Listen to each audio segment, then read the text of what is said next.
Bien, continuando con virus hepatitis B, antes de que se me vaya a olvidar, vamos a agregar un dato importante aquí.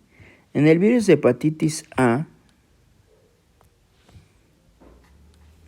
vamos a agregarlo por acá. El periodo de incubación del virus hepatitis A es de 28 días. Ese es un dato muy importante. El periodo de incubación. El periodo de incubación del virus hepatitis A es de 28 días. Por lo tanto, también anotaremos el periodo de incubación del virus hepatitis B. El virus de hepatitis B tiene un periodo de incubación de 45 a 160 días, con un promedio de 120 días.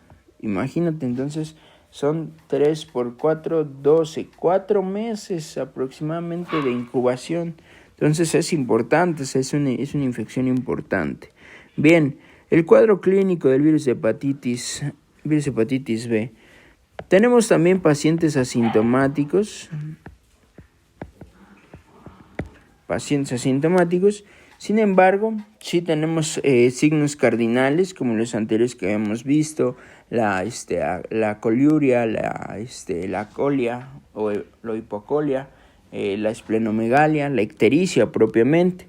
Pero bien, agregado a estos, todos los virus de hepatitis A, llámese A, B, C, D, F, G, cualquiera de los virus te va a generar ictericia, coluria, acolia y la hepatomegalia, todos.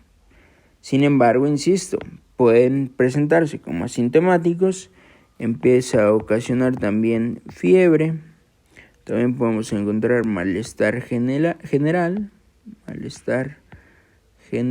propiamente lo que habíamos visto de la adinamia, astenia y adinamia, anorexia, paciente no quiere comer, náuseas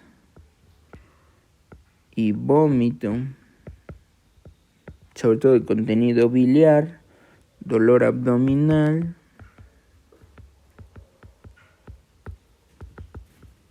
propiamente la hepatomegalia y obviamente o por consiguiente puede ocasionar también esplenomegalia.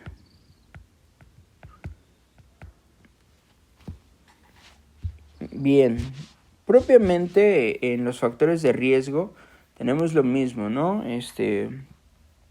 Pacientes que pueden ser transfundidos, pacientes que hombres que tienen relaciones sexuales con hombres. La transmisión igual aquí es importante aquí destacar que el mecanismo de transmisión igual puede ser fecal oral o por secreciones, sobre todo fluidos. ¿Sale? Antes se creía que el virus de hepatitis C era el único que se transmitía por relaciones sexuales, ¿no? También, por ejemplo, el B se puede transmitir por relaciones sexuales. Obviamente, al tener esto, un factor de riesgo son los hombres que tienen relaciones sexuales con hombres. Sin embargo, aquí cabe destacar y quiero agregar que se aumenta otro grupo en riesgo. ¿Quiénes son los otros grupos en riesgo? El personal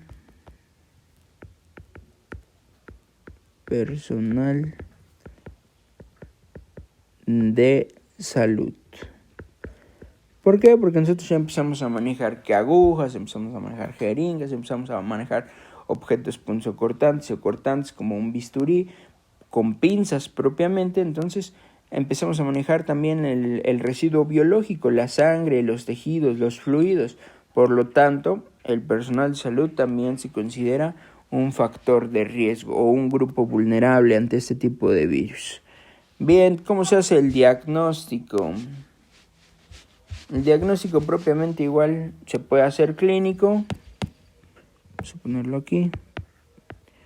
Diagnóstico se puede hacer clínico. Sin embargo, ya no tiene tanta evidencia porque, insisto, podemos confundirlo con una hepatitis A y ya estamos ante una hepatitis B. Entonces aquí propiamente se va a buscar la serología. Busca de anticuerpos versus virus de hepatitis B. ¿Sale? Propiamente se va a hacer con la serología para buscar anticuerpos en contra del virus de la hepatitis B. Cabe destacar que en cuestión de la transmisión, insisto, puede ser por fluidos, puede ser... es rara la fecal oral, es más, la vamos a eliminar para que no nos confundamos. Vamos a dejarlo por secreciones o fluidos, en este caso transmisión sexual. También vamos a agregar la perinatal, es decir, de madre a hijo, y la parenteral. La parenteral se refiere a jeringas, algo que atraviese la piel. Lo que les comentaba yo, por eso es que nosotros como personal de salud somos un factor, o más que ser un factor, tenemos ese factor de riesgo, ser el personal de salud, o nos consideramos una población vulnerable ante este tipo de enfermedades. Bien, propiamente aquí ya sí hay un tratamiento, a diferencia de, por ejemplo, del virus de hepatitis A, que no había un tratamiento. Aquí sí ya tenemos tratamiento. El tratamiento de estas enfermedades se maneja ya con medicamentos como antivirales, específicamente la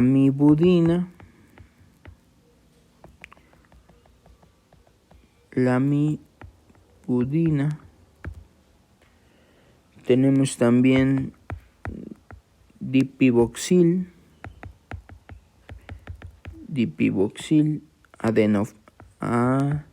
adefovir como antivirales, y también para ayudar propiamente el sistema inmunológico tenemos el interferón alfa. Recuerda que el sistema inmunológico está invadido por anticuerpos en contra del virus de hepatitis B. Bien, eso es virus de hepatitis B. Y por último vamos a tocar el virus de hepatitis C.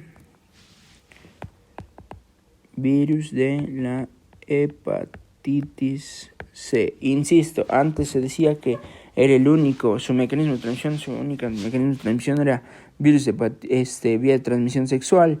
E incluso conocíamos a algún paciente con virus de hepatitis C y pues pensábamos lo peor, ¿no? Entonces, no, ya hoy en día vemos que no, también puede ser transmisión parenteral, e incluso veremos si existe otro tipo de transmisión. Bien.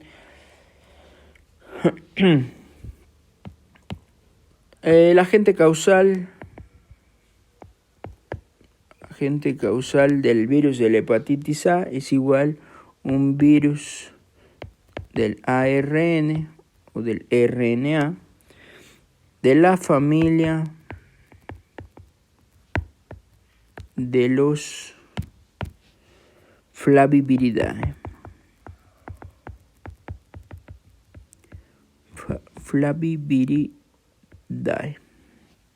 Ese es el virus de la hepatitis C. En su epidemiología, vamos a hablar un poco de epidemiología. Nos dice que es la principal causa de hepatitis post-transfusional. Se considera la principal o el principal tipo de hepatitis, pero vamos a poner principal causa de hepatitis post-transfusional.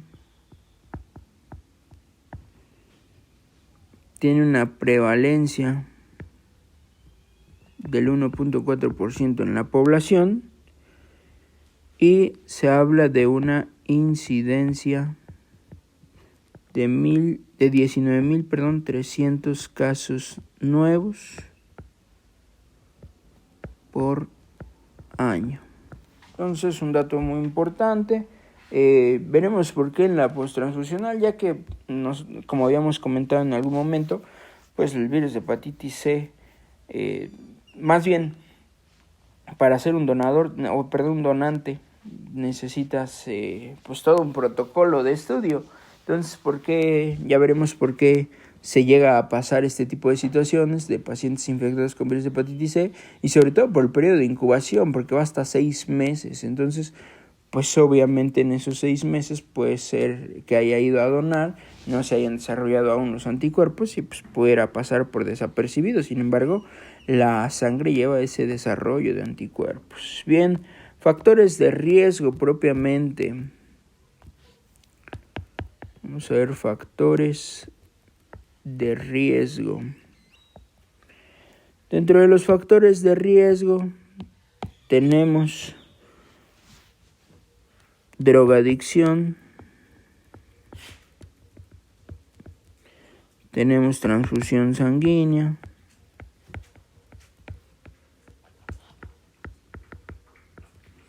tenemos propiamente trabajadores de salud, les había comentado que nosotros somos un personal de riesgo, unas personas en riesgo, múltiples parejas sexuales, y aquí ya no hablo no nada más de hombres que tienen relaciones con hombres, sino en general. Y también tenemos la transmisión materno-filial. Materno-filial, es decir, materno-producto.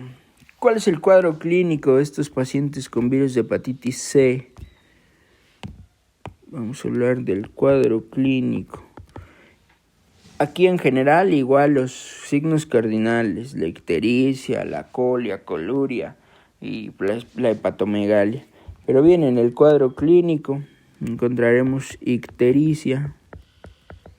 Ahora, no porque sea, digámoslo así, un virus más, digámoslo de esta manera, más severo en sus manifestaciones clínicas, no quiere decir que más severo en su acción, en su afectación al hígado, no en las manifestaciones clínicas, porque esos pacientes, pues teóricamente no es que presenten más síntomas que los demás, sino que al contrario, lo que va a hacer es que se va a ver más afectado el hígado. Entonces, propiamente el cuadro clínico, la ictericia, dolor en hipocondrio derecho, va a haber mialgias, artralgias, fiebre, vómito,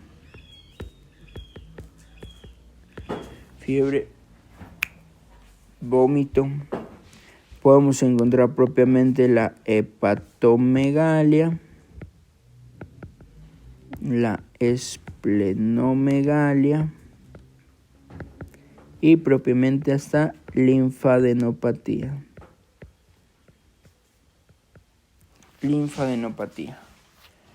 Recuerden que la linfadenopatía es propiamente la inflamación de las cadenas ganglionares que sirven como respuesta de defensa ante cualquier tipo de infección, llámese vírica o llámese bacteriana.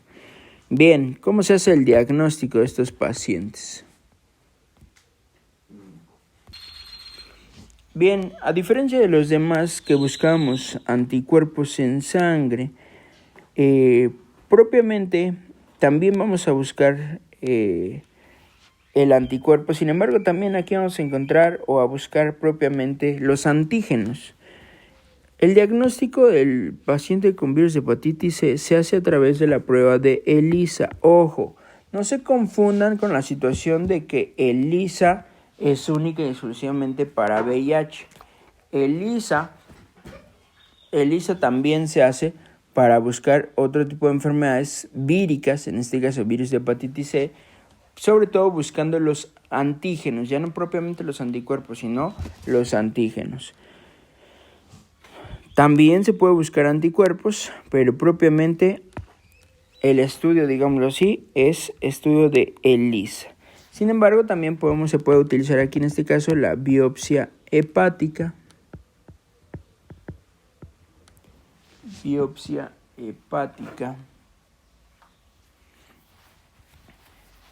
que finalmente la biopsia hepática lo que nos va a demostrar es la afectación que ya hay en el hígado, la presencia del virus obviamente y la afección que ya hay en el hígado. Y bien, el tratamiento acerca de hepatitis C, también tenemos en este caso ayudantes del sistema inmunológico que lo dejamos como el interferón alfa,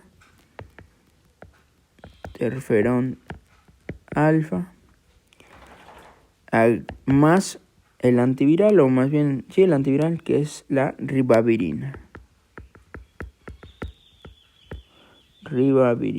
Es importante destacar que con estos pacientes hay que cuidar el pronóstico, ya que el pronóstico es muy reservado a la evolución. En caso de daño, digámoslo de esta manera,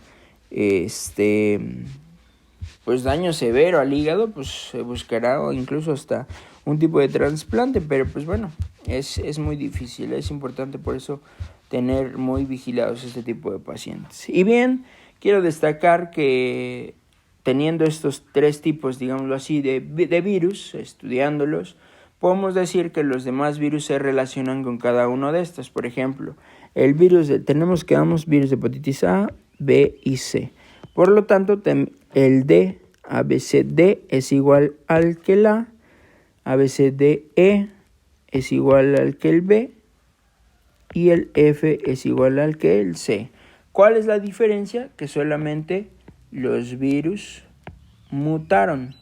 Por eso es que no le puedo dar el mismo nombre a cada uno de estos virus. Los virus mutaron, sin embargo, el cuadro clínico del A es muy similar al del D, del B muy similar al del E y del C es muy similar al del F. Por lo tanto, es por eso que viendo los tipos A, B, C podemos identificar los otros. ¿Se parece mucho la clínica de la A? Pues entonces seguramente es el A. No, es que salió negativo el de la A. Entonces debe ser un virus de hepatitis D. ¿Sí me explico? Esa es la gran diferencia. Bien, hasta aquí dejaremos el tema de virus de hepatitis. Recuerden que es una infección viral y lo más importante a destacar aquí es que su mecanismo de transmisión, nosotros somos un grupo vulnerable ante este tipo de enfermedades por ser personal de salud.